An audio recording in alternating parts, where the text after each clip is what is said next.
నీటి ఎద్దడితో రైతులు తీవ్రంగా నష్టపోతున్నా ప్రభుత్వం ఏమీ పట్టనట్లుగా వ్యవహరిస్తోందంటూ బీఆర్ఎస్ వర్కింగ్ ప్రెసిడెంట్ కేటీఆర్ విమర్శించారు. కనీసం ప్రతిపక్షానికి ఉన్న బాధ్యత కూడా ప్రభుత్వానికి లేదంటూ ఎద్దేవా చేశారు. రైతులు ఆత్మహత్యలు చేసుకుంటుంటే ముఖ్యమంత్రి ఎక్కడా అని ప్రశ్నించారు. ఇదేనా రైతు పాలన అంటూ నిలదీశారు.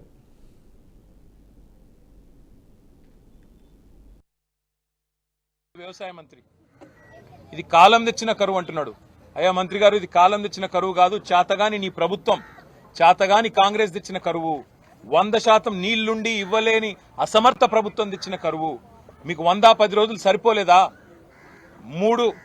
మూడు పిల్లర్లలో సమస్య వస్తే 3 నెలలు సరిపోలేదా? సమస్య రెక్టిఫై చేసి దాన్ని సరిదిద్ది నీళ్లు ఇచ్చేదానికి సరిపోలేదా? నిజంగా మా జగదీష్ రెడ్డి గారు చెప్తా ఉంటే నేనేమో అనుకున్నా, 100 రోజుల్లో నిజానికి 100 టీఎంసీలు లిఫ్ట్ చేసే అవకాశం ఉండే, పంటలు ఎండిపోకుండా చూసుకునే పరిస్థితి ఉండే. కానీ ఇరాల ఈ కాంగ్రెస్ ప్రభుత్వం కేవలం కేసీఆర్ ను బదనాం చేయాలి, ఏదో ఒక చేసి మళ్ళీ ఒకసారి ఆ ప్రాజెక్టు విఫల ప్రాజెక్టుగా చూపెట్టాలనే ఒక చిల్లర తాపత్రయంతో ఇవాళ ఈ రకమైన పరిస్థితి అవస్థ రైతాంగానికి తీసుకొచ్చిన మాట వాస్తవం. అందుకే రాష్ట్ర ప్రభుత్వాన్ని నిన్ననే మా నాయకుడు కేసీఆర్ గారు డిమాండ్ చేసినట్టుగా మేము డిమాండ్ చేస్తా ఉన్నాం. ఎకరానికి ఎక్కడెక్కడైతే పంట నష్టం ఇవాళ లక్షల ఎకరాల్లో జరిగిందో ఎకరానికి 25,000 రూపాయలు పంట నష్ట పరిహారం చెల్లించాల్సిందే. తప్పకుండా ఇది మీరు తెచ్చిన కరువు, మీరు తెచ్చిన సమస్య, రైతాంగానికి ఇది మీరు పెట్టిన తెచ్చిన దుస్థితి. కాబట్టి 25,000 నష్టపరిహారం ఇచ్చి తీరాల్సిందే. నెంబర్ 1.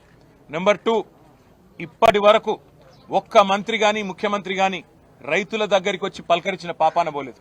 వాళ్ళ ప్రధాన ప్రతిపక్షంగా బీఆర్ఎస్ ఏమో మొత్తం వ్యవసాయ క్షేత్రాలు తిరుగుతుంటే, పంట పొలాలు తిరుగుతుంటే, ఎక్కడికక్కడ రైతులను కలిసి వారిలో ధైర్యాన్ని నింపే ప్రయత్నం చేస్తుంటే, స్వయాన ప్రధాన ప్రతిపక్ష నాయకుడు కూడా ఇవాళ ఆయన ఆరోగ్యాన్ని లెక్క చేయకుండా, వయసును లెక్క చేయకుండా ఇవాళ 3-4 జిల్లాలు తిరిగి మరీ రైతులను పరామర్శించి ధైర్యం చెప్తుంటే ముఖ్యమంత్రి గారు ఎక్కడున్నారండి? మంత్రివర్గం ఎక్కడున్నది? రైతాంగానికి ధైర్యం చెప్పే బాధ్యత మీ మీద లేదా?